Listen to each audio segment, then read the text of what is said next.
ایک تو وہ خوبصورت تھی اور دوسرا اس کا رقص ایسا ہوتا تھا کہ دیکھنے والوں کو حیران کر دیتا۔ پہلے تو وہ گھر میں ہی سب کچھ کرتی رہتی اور اب جب کہ سارا کچھ وہ اچھی طرح سے سیکھ چکی تھی تو گرو نے اسے بھی محفل میں بھیجنے کا فیصلہ کیا۔ ان کا کہنا تھا کہ گل کے ڈانس کرنے سے ہمیں بہت فائدہ ہوگا کیونکہ وہ بہت اچھا ڈانس کرتی تھی۔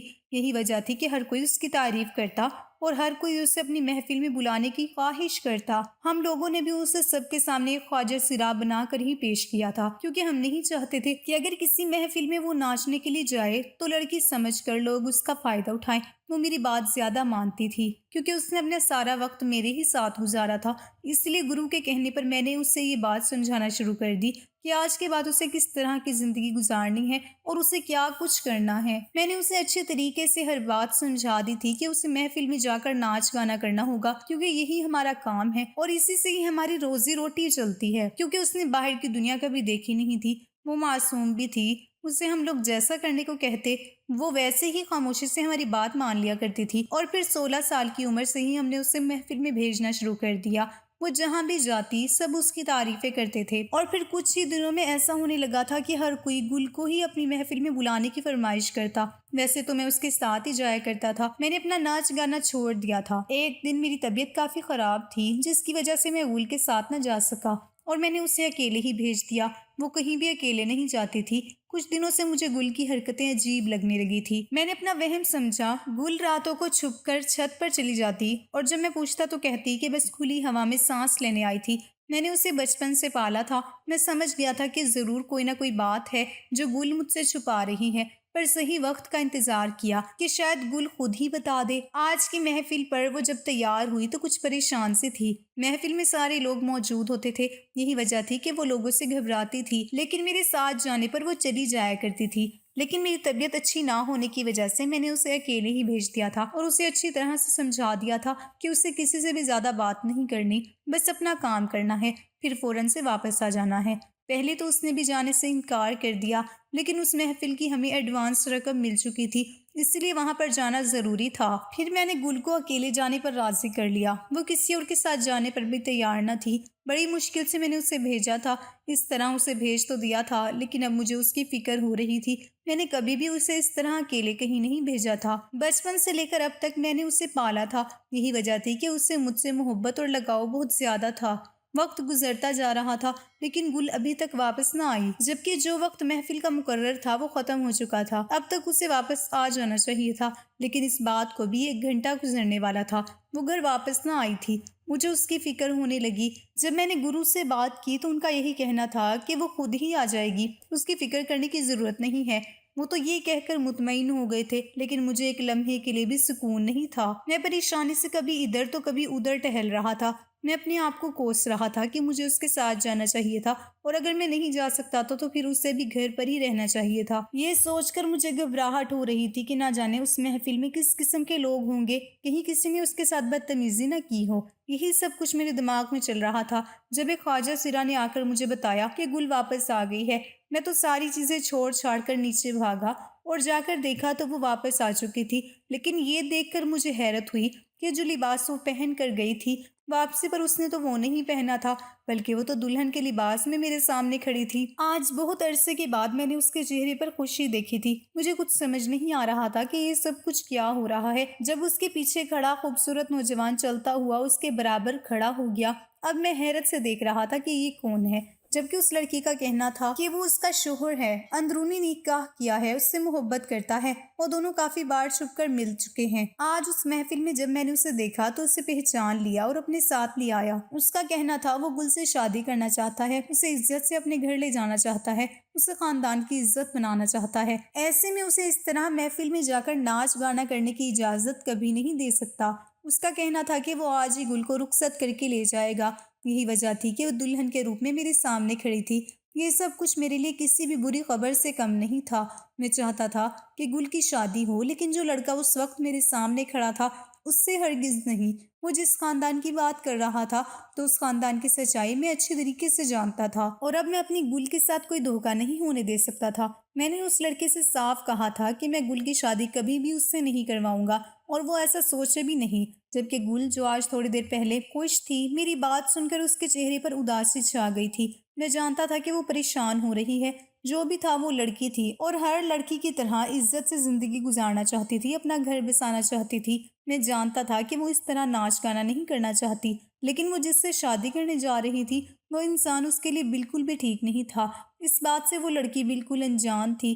میں نے فوراً سے گل کا ہاتھ پکڑ کر اسے اپنی طرف کیا، اس لڑکی کو فوراً وہاں سے جانے کا کہا، جبکہ اس کا کہنا تھا کہ آج کے بعد گل کسی بھی محفل میں نہیں جائے گی اور کوئی بھی اسے روک نہیں سکتا، وہ بہت جلد آ کر اسے یہاں سے لے جائے گا۔ اس کا کہنا تھا کہ وہ کبھی بھی ہم لوگوں کو اپنے گھر کی عزت کو اس طرح محفلوں کی زینت نہیں بنانے دے گا۔ اس وقت وہ وہاں سے چلا گیا، لیکن اس کی دھمکی نے مجھے واقعی میں ڈرا دیا تھا۔ گل کمرے میں جا کر رونے لگی تھی۔ میں جانتا تھا کہ وہ کیوں پریشان ہے۔ میں اس کے پیچھے گیا تو دیکھا وہ رو رہی تھی۔ دیکھتے ہی اس نے آنسو صاف کر لیے۔ میں نے یہی کہا کہ میں جانتا ہوں کہ تم ناراض ہو، جبکہ گل کا کہنا تھا کہ وہ بھی ایک لڑکی ہے اور لڑکیوں کی طرح عزت سے زندگی گزارنا چاہتی ہے۔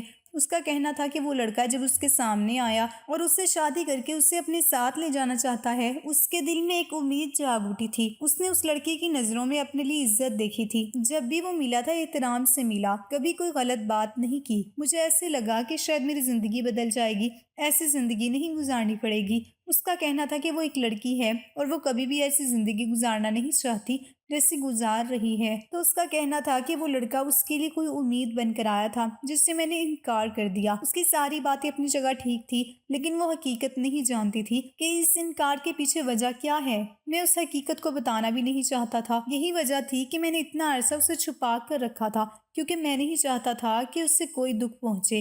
لیکن آج مجھے ایسا لگ رہا تھا جیسے میں نے اس کے ساتھ زیادتی کی ہے۔ گل ایسے دیکھ رہی تھی جیسے میں اس کے ساتھ بہت بڑی زیادتی کر رہا ہوں۔ میں نہیں چاہتا تھا کہ وہ یہ سمجھے کہ میں اپنے فائدے کے لیے اس کی شادی نہیں کروانا چاہتا۔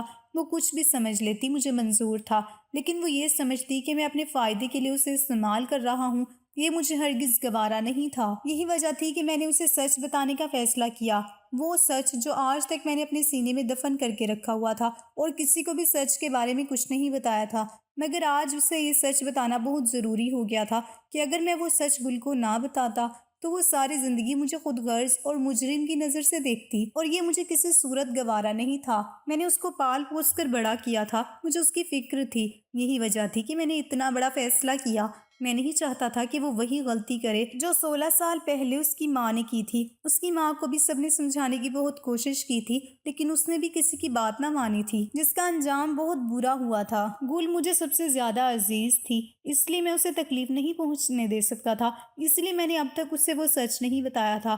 لیکن اگر میں اسے سچ نہ بتاتا تو میں جانتا تھا کہ وہ اس سے زیادہ تکلیف کا سامنا کرتی، اس لیے میں نے یہی سوچا تھا کہ اسے یہ سچ بتا کر وہ تکلیف دے دی جائے تاکہ وہ آگے آنے والی تکلیف سے بچ سکے۔ میں نے اسے سچ بتانا شروع کیا۔ یہ بات 16 سال پرانی ہے۔ جیسا کہ ہمارا کام ناچ گانا کرنا تھا، اس لیے مختلف محفلوں میں ہماری مختلف لوگوں سے ملاقات ہوتی رہتی تھی۔ ایک دفعہ اسی طرح سے میں ایک محفل میں گیا تھا، وہاں پر میری ملاقات دل نواز سے ہوئی۔ دل نواز ایک کوٹھے سے وہاں پر رقص کرنے کے لیے آئی ہوئی تھی۔ وہ بہت ہی خوبصورت تھی، بالکل گل کی طرح، کوئی بھی اسے دیکھتا تو دیکھتا ہی رہ جاتا۔ وہ کوٹھے پر رہتی ضرور تھی، لیکن وہ ناچ گانے کے علاوہ کوئی دوسرا کام نہیں کرتی تھی جس کی وجہ سے وہ اپنی ہی نظروں میں گر جائے، جبکہ بہت سارے لوگ اسے بہت پیسوں کی پیشکش کرتے تھے، لیکن اس کا یہی کہنا تھا کہ وہ یہ کام کرنے کے لیے مجبور ہے۔ یہی وجہ ہے کہ وہ ناچ گانا تو کر سکتی ہے، لیکن اتنی بھی مجبور نہیں کہ اپنی عزت بیچنا شروع کر دے۔ اس کا کہنا تھا کہ اس نے اپنے کام کی ایک حد مقرر کر رکھی ہے اور وہ اپنی حد سے کبھی بھی آگے نہیں جائے گی، پھر چاہے اسے پوری دنیا کی دولت ہی کیوں نہ پیش کر دی جائے، لیکن وہ کبھی بھی ایسا گھٹیا کام کرنے کا سوچ بھی نہیں سکتی۔ دل نواز سے میری اچھی خاصی دوستی ہو گئی، اکثر محفل میں میری اس سے ملاقاتیں ہونے لگی اور پھر اس کے بعد میرا اس کے کوٹے پر بھی چکر لگا رہتا۔ وہ بھی ہمارے گھر آیا کرتی تھی اور پھر جب اس کے ساتھ میں نے ملنا جلنا شروع کیا تو مجھے اندازہ ہوا کہ وہ لڑکی بالکل بھی ویسی نہیں ہے جیسی باہر سے نظر آتی ہے۔ وہ بہت نیک اور اچھے خیالات کی مالک تھی اور ناچ گانا ضرور کرتی تھی، لیکن اس کے ساتھ ساتھ وہ 5 وقت کی نماز پابندی سے ادا کرتی تھی۔ میں نے اس سے پوچھا کہ وہ یہاں پر کیسے آئی تو اس کا کہنا تھا کہ اس کے ابو سے جوئے میں ہار گئے تھے اور اسے ایک آدمی کے حوالے کر دیا اور وہ آدمی اسے یہاں پر بیچ کر چلا گیا۔ اس نے بہت منت کی تھی کہ اسے جانے دیا جائے، مگر وہاں کی مالکن نے اسے وہاں سے جانے نہ دیا۔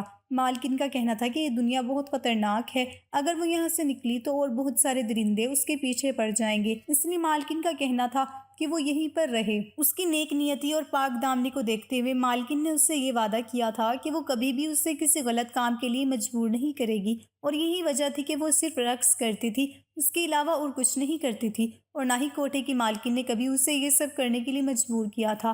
مجھے اس کی کہانی سن کر بہت افسوس ہوا تھا۔ میں یہی سوچتا تھا کہ میرا کوئی اپنا نہیں ہے، اور کتنے خوش نصیب لوگ ہوتے ہیں کہ ان کا کوئی اپنا ہو، جن کے سر پر ان کے ماں باپ موجود ہوں۔ لیکن دل نواز کی کہانی سن کر میں یہی سوچا کرتا تھا کہ اپنوں کے ہاتھوں دکھ اٹھانے سے بہتر ہے کہ کسی طرح کے اپنے نہ ہی ہو۔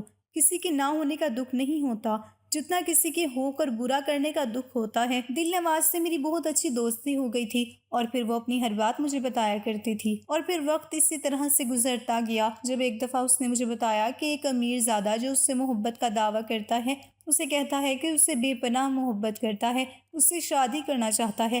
جب دل نواز نے مجھ سے اس چیز کا ذکر کیا تو میں نے یہی کہا کہ اگر وہ واقعی اس سے شادی کرنا چاہتا ہے تو اس سے اچھی اور بات کیا ہوگی۔ ویسے بھی وہ عزت کی زندگی گزارنا چاہتی تھی۔ میں نے یہی کہا تھا کہ وہ سادگی سے شادی کر لے، اس طرح اس کی اس کوٹے سے بھی جان چھوٹ جائے گی اور اسے ایک کام بھی نہیں کرنا پڑے گا۔ اور پھر اس کے بعد وہ مجھے بہت خوشی سے اس کی باتیں بتایا کرتی تھی، مجھے بتایا کرتی تھی کہ وہ اس سے ملنے کے لیے آتا ہے اور اسے یہی کہتا ہے کہ اس سے بہت محبت کرتا ہے۔ کسی کی محبت انسان کو بدل کر رکھ دیتی ہے۔ وہ بھی اس کی محبت میں گرفتار ہو گئی تھی، اسے پسند کرنے لگی تھی۔ جب بھی میں دل نواز سے یہ پوچھتا کہ وہ اس امیر زادے سے اس لیے محبت کرتی ہے کیونکہ وہ دکھنے میں بہت خوبصورت ہے، یہی وجہ تھی، لیکن دل نواز کا کہنا تھا کہ اس سے محبت اس لیے نہیں کرتا کہ وہ دیکھنے میں خوبصورت ہے، بلکہ اس کا کہنا تھا کہ وہ اس کی عزت کرتا ہے، اس لیے وہ اسے پسند کرتی ہے۔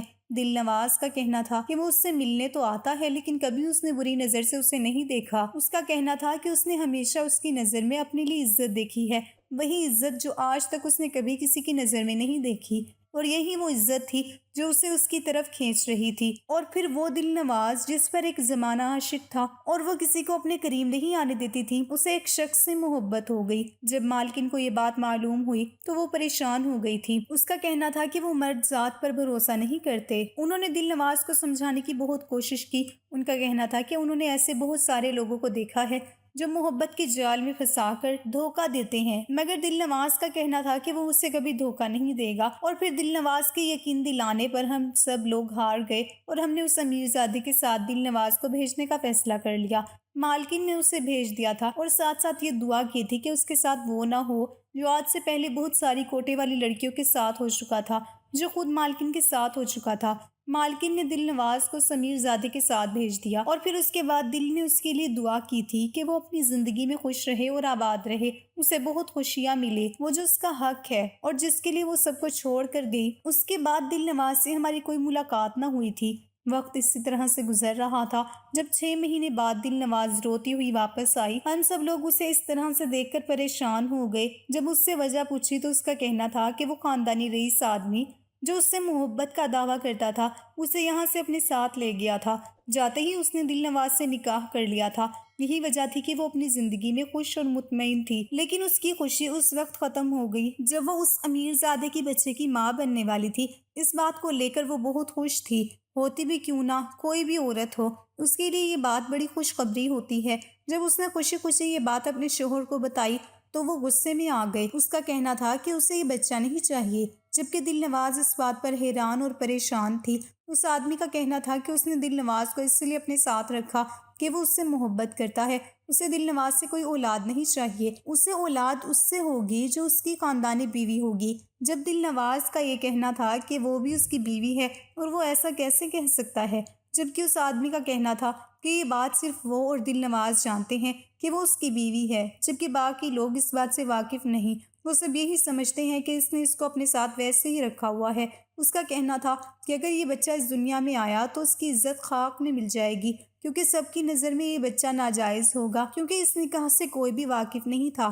اس کا کہنا تھا کہ وہ کبھی بھی اس بچے کو اپنا نام نہیں دے گا اور نہ ہی اس دنیا میں آنے دے گا۔ ساتھ ساتھ اس کا کہنا تھا کہ وہ نکاح تو بس اس نے ویسے ہی دل نواز کو مطمئن کرنے کے لیے کیا تھا، ورنہ اس کی نظر میں اس نکاح کی کوئی اہمیت نہیں، کیونکہ دنیا والوں کو تو اس نکاح کے بارے میں معلوم ہی نہیں۔ وہ لوگ تو یہی سمجھتے تھے کہ اس امیر زادے نے دل بہلانے کے لیے دل نواز کو اپنے ساتھ رکھا ہوا ہے۔ اس کے ماحول میں یہ بات بہت عام تھی۔ بیوی کے علاوہ بھی ان لوگوں کی دوسری عورتوں کے ساتھ تعلقات ہوتے تھے، جبکہ دل نواز اس کے ساتھ کوئی بھی تعلق بنانا نہیں چاہتی تھی، اس لیے اس نے اسے نکاح کا لالچ دیا۔ اس کا کہنا تھا کہ اگر دل نواز کو اس بچے کو دنیا میں لانے کا زیادہ شوق ہے تو اپنا شوق پورا کر سکتی ہے، لیکن اس بچے کو ساری دنیا ناجائز ہی سمجھے گی اور کوئی اسے قبول نہیں کرے گا۔ اس دن وہی ہوا تھا جس کا سب کو ڈر تھا۔ مالکن کا کہنا تھا کہ اس کو تو پہلے ہی لگتا تھا کہ ایسا ہی کچھ ہونے والا ہے، اس لیے وہ دل نواز کو سمجھاتی تھی کہ وہ اتنی بڑی غلطی نہ کرے، لیکن اب جب کہ وہ غلطی کر چکی تھی، اس کا کہنا تھا کہ وہ اس بچے کو اس دنیا میں ضرور لائے گی، اس کے باپ کے حوالے کر دے گی۔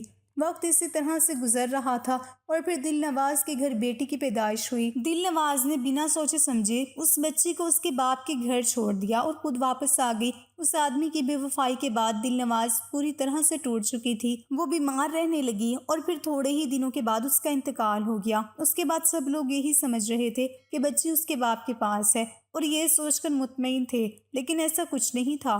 اس کے باپ نے اسے قبول کرنا ہی نہیں تھا۔ اس لالچی آدمی نے سب کے سامنے یہی کہا کہ بچہ ناجائز ہے، وہ اس کا باپ نہیں ہے۔ اس کا کہنا تھا کہ اس نے دل نواز سے نکاح نہیں کیا، ساتھ ساتھ اس کا یہ بھی کہنا تھا کہ ایسی کوٹے والی عورتوں کے تو 100 مردوں کے ساتھ تعلقات ہوتے ہیں۔ ان کا کہنا تھا کہ دل نواز کا باقی مردوں کے ساتھ تعلق ضرور تھا، لیکن یہ بچی میری نہیں کسی اور کی ہے، جبکہ وہ سب کچھ جھوٹ بول رہا تھا۔ وہ جانتا تھا کہ دل نواز کتنی پاک دامن عورت تھی، وہ محفل میں جا کر ناچتی ضرور تھی، لیکن اس نے کبھی بھی کسی غیر مرد کو اپنے قریب بھٹکنے نہیں دیا تھا۔ اس آدمی کی محبت کے جال میں آ کر اس نے اپنا سب کچھ اس پر قربان کر دیا تھا۔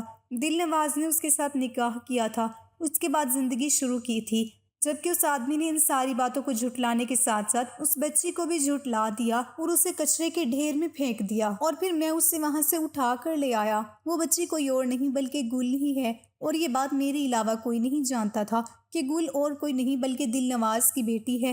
میں نے اسے یہ سمجھایا تھا کہ میں نے اسی وجہ سے اس لڑکی کے ساتھ اس کی شادی کرنے سے انکار کیا ہے کہ میں نہیں چاہتا کہ جو کچھ اس کی ماں کے ساتھ ہوا تھا وہی سب کچھ اس کے ساتھ ہو۔ ساتھ ساتھ میں نے یہ بھی بتانے کی کوشش کی تھی کہ آخر اس لڑکی کی رگوں میں بھی تو اسی خاندان کا خون تھا جس نے اس کی ماں کے ساتھ بے وفائی کی تھی، اس کے ساتھ دھوکہ کیا تھا، اور یہ لڑکا بھی تو اسی خاندان کا وارث تھا۔ اس کے خون میں کیسی وفا ہو سکتی ہے؟ میں نے گل کو یہ بات سمجھانے کی کوشش کی تھی کہ کوٹے والی عورتوں سے اور ناچنے والی عورتوں سے کوئی شادی نہیں کرتا، بس انہیں حاصل کرنے کی کوشش کرتے ہیں، اور جب انہیں حاصل کر لیتے ہیں تو پھر استعمال کر کے زندگی سے نکال کر باہر پھینک دیتے ہیں، جیسے کوئی انسان کچرے کو اپنے گھر سے اٹھا کر باہر پھینک دیتا ہے۔ سب لوگ اسے حاصل کرنے کی کوشش کرتے ہیں، جب اسے حاصل کر چکے ہوتے ہیں اس کے بعد اس کی کوئی اہمیت نہیں رہتی، اور میں نہیں چاہتی تھی کہ گل کے ساتھ بھی ایسا ہی کچھ ہو۔ اس کے باپ نے بھی اس کی ماں کو صرف حاصل کرنے کے لیے جھوٹ بولا تھا۔ وہ یہ بات اچھی طرح سے جانتا تھا کہ دل نواز بنا کسی رشتے کے اس کے ساتھ رہنے کے لیے کبھی تیار نہیں ہوگی، اس لیے اس نے دل نواز سے نکاح کر لیا تھا،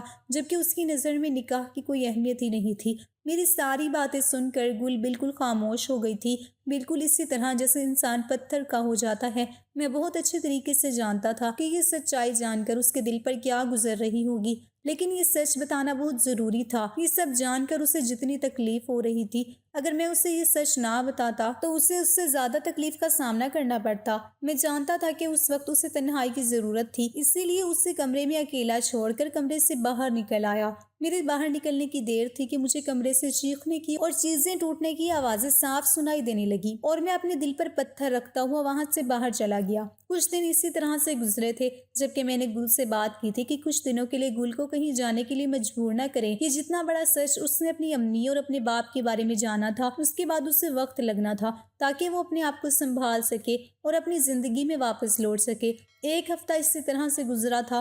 گل سے میری بہت کم بات چیت ہوئی تھی، اور وہ پورا ایک ہفتہ اپنے کمرے سے باہر نہ آئی تھی۔ کچھ سوچتے ہوئے میں نے اسے سمجھانے کا فیصلہ کیا کہ ساری زندگی اسی طرح سے نہیں گزر سکتی۔ جو ہو گیا تھا، جو گزر چکا تھا، اور گزری چیزوں کو یاد کر کے اپنے آگے کی زندگی کو مشکل بنا لینا کوئی عقل مندی کی بات نہیں ہے۔ میں نے اسے سمجھانے کی بہت کوشش کی تھی، جبکہ اس کا کہنا تھا کہ کیا اس کی ساری زندگی اسی طرح سے گزرے گی، جبکہ اس کے سوالوں کا میرے پاس کوئی جواب نہیں تھا۔ یہی تو اس کی زندگی کی سب سے بڑی حقیقت تھی جسے اسے تسلیم کرنا تھا، اور وہ کر نہیں پا رہی تھی، اور چاہتے نہ چاہتے انسان ہر چیز کو قبول کرنے لگ جاتا ہے۔ گل نے بھی اپنی زندگی کو قبول کر ہی لیا تھا۔ اس کے بعد وہ پہلے کی طرح ہنستی نہیں تھی، نہ ہی اس کے چہرے پر وہ امید نظر آتی تھی جو کہ پہلے کبھی نظر آ جایا کرتی تھی۔ اب اس کے چہرے پر کوئی تاثر نہیں نظر آتے،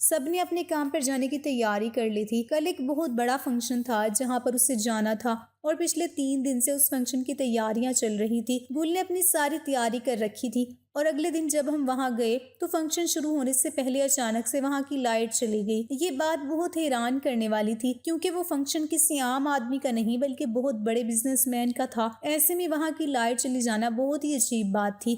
جیسے ہی لائٹ واپس آئی تو یہ دیکھ کر میرے پیروں تلے سے زمین نکل گئی تھی کہ اسٹیج پر گل موجود نہیں تھی، جبکہ اس کے ساتھ جو دوسری خواجہ سراغ کچھ لڑکیاں کوٹھے سے آئی ہوئی تھی وہ وہیں پر موجود تھی، لیکن ان میں وہ کہیں نظر نہیں آ رہی تھی۔ ڈانس شروع ہو چکا تھا جبکہ میں اسے تلاش کر رہا تھا۔ میں فوراً سے بھاگتا ہوا باہر کے دروازے پر آیا تھا کیونکہ میں جانتا تھا کہ کوئی نہ کوئی اسے یہاں سے لے جانے کی کوشش کر رہا ہے، اور جو کوئی بھی اسے یہاں سے اغوا کر کے لے کر جا رہا ہے وہ کوئی اور نہیں بلکہ اس کے باپ کا وہی رشتہ دار ہے جو اسے وہاں پر لینے کے لیے آیا تھا، اور میں نے اسے انکار کر دیا تھا جب اس نے مجھے یہی کہا تھا کہ آج کے بعد گل کسی بھی فنکشن پر ڈانس نہیں کرے گی۔ جب میں اس ہال کے گیٹ پر پہنچا تو میں نے دیکھا کہ 2-3 کالے رنگ کی گاڑیاں آگے پیچھے وہاں سے نکلی تھی، اور اسی وقت میں سمجھ گیا تھا کہ وہ لوگ گل کو اپنے ساتھ لے کر جا چکے ہیں۔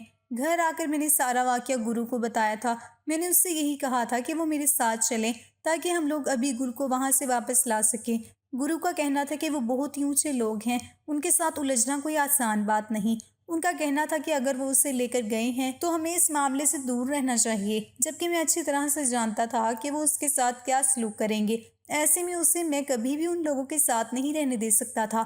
گرو نے تو اپنی طرف سے صاف انکار کر دیا تھا۔ ان کا کہنا تھا کہ وہ ایسے کسی بھی بکھیڑے میں میرا ساتھ دینے کے لیے تیار نہیں ہے جس میں ان کا اپنا نقصان ہو۔ گل میرے پاس بچپن سے رہی تھی، مجھے اس سے محبت تھی اور لگاؤ تھا، اس کے بارے میں کبھی بھی برا نہیں چاہتا تھا، اور اس کے علاوہ بھی میں نے اسے ہمیشہ اپنے دوست کی امانت سمجھ کر اپنے پاس رکھا تھا۔ کہیں دل ہی دل میں نے اپنی سہیلی سے یہ وعدہ کیا تھا کہ میں اس کی بیٹی کو ہر چیز سے محفوظ رکھوں گا، لیکن میں اپنے وعدے کو پورا نہیں کر پا رہا تھا کیونکہ وہ ظالم لوگ اسے یہاں سے لے جا چکے تھے۔ ان لوگوں نے جنہوں نے پہلے اسے قبول کرنے سے انکار کر دیا تھا، میں مان ہی نہیں سکتا تھا کہ وہ لوگ اب اسے قبول کریں گے۔ مجھے یقین تھا کہ وہ امیر زادہ اپنا مطلب نکال کر اسے یہیں پر پھینک کر جائے گا، اور میں نہیں چاہتا تھا کہ گل پر وہ قیامت گزرے جو اس کی ماں پر گزری تھی۔ یہی سوچتے ہوئے میں نے خود سے اپنے طور پر سوچنا شروع کیا کہ مجھے کیا کرنا چاہیے، اور پھر کچھ دن اسی طرح سے گزر گئے جب مجھے یہ معلوم ہوا کہ اس بڑی سی حویلی میں شادی ہے جس پر ناچ گانے کے لیے بہت سارے لوگوں کو بلایا گیا ہے۔ یہ میرے پاس سب سے اچھا موقع تھا کہ میں اس حویلی میں جا سکتا تھا اور گل کو تلاش کر سکتا تھا۔ میں اور ناچنے گانے والے لوگوں میں شامل ہو کر بس حویلی میں پہنچ گیا تھا۔ میں نے اپنے چہرے پر گھونگھٹ ڈالا ہوا تھا کہ کوئی بھی پہچان نہ سکے، کیونکہ اس حویلی میں نہ صرف وہ لڑکا مجھے جانتا تھا بلکہ اس کا چچا بھی مجھے جانتا تھا جس نے گل کی ماں کو دھوکہ دیا تھا۔ ایسے میں میرا اس طرح سے جانا ٹھیک نہیں تھا۔ میں نے اپنے چہرے پر گھونگھٹ ڈال لیا تھا اور ناچنے والے لوگوں کے ساتھ شامل ہو کر اس حویلی میں پہنچ گیا تھا۔ حویلی میں ہر طرف گہما گہمی تھی اور مہمانوں کا رش تھا۔ شادی کا اہتمام بہت اچھے طریقے سے کیا گیا تھا، لیکن مجھے ابھی تک یہ سمجھ نہیں آ رہا تھا کہ شادی کس کی ہو رہی ہے۔ جب وہاں پر موجود لوگوں سے مجھے معلوم ہوا تھا کہ حویلی کے بڑے سردار کے سب سے چھوٹے اور لاڈلے بیٹے کی شادی ہے، یہ بات سن کر مجھے ایسا لگ رہا تھا کہ جیسے آسمان میرے اوپر آن پڑا ہے، کیونکہ ان کا سب سے چھوٹا لاڈلا صاحبزادہ وہی تھا جو کہ گل کو اغوا کر کے لایا تھا۔ اس کا مطلب یہ تھا کہ میرا شک بالکل صحیح تھا۔ وہ گل کو اپنے مقصد کے لیے صرف استعمال کرنے کے لیے شادی کرنے جا رہا تھا، بلکہ وہ شادی کسی اور سے کرنے والا تھا۔ اب مجھے کیسے بھی کر کے گل کو تلاش کرنا تھا۔ میں نے اس حویلی کا کونا کونا چھان مارا، لیکن گل مجھے کہیں نہیں ملی تھی۔ اب مجھے ایسے لگ رہا تھا جیسے میں اسے ڈھونڈنے میں ناکام رہوں گا۔ شام ہو چکی تھی اور فنکشن شروع ہونے والا تھا۔ سب کا یہی کہنا تھا کہ نکاح کے بعد فنکشن شروع ہوگا۔ تھوڑی دیر بعد نکاح کا اعلان ہوا تھا اور نکاح کرنے کے بعد دلہن کو نیچے لایا گیا۔ وہ لڑکا جو کہ اس دن ہمارے گھر گل کو لینے کے لیے آیا تھا اور اس سے شادی کا خواہش مند تھا، وہ بالکل میرے سامنے صوفے پر بیٹھا ہوا تھا۔ اس کے چہرے پر ایک دل فریب مسکراہٹ تھی۔ مسکراہٹ اس کے چہرے سے جدا ہونے کا نام نہیں لے رہی تھی۔ اس کو دیکھ کر معلوم ہو رہا تھا کہ وہ اس شادی سے کتنا خوش ہے۔ میرا جی چاہ رہا تھا کہ ابھی اس سے جا کر پوچھوں کہ یہ اس کی محبت تھی۔ اس دن تو گل سے بہت محبت کے دعوے کر رہا تھا، یہاں پر کسی اور سے شادی کر رہا ہے، لیکن اگر میں ایسا کرتا ہوں تو سب کی نظروں میں آ جاتا اور وہ لوگ مجھے حویلی سے دھکے دے کر نکال دیتے۔ مجھے صرف گل کو تلاش کرنا تھا، اسے اپنے ساتھ لے کر جانا تھا۔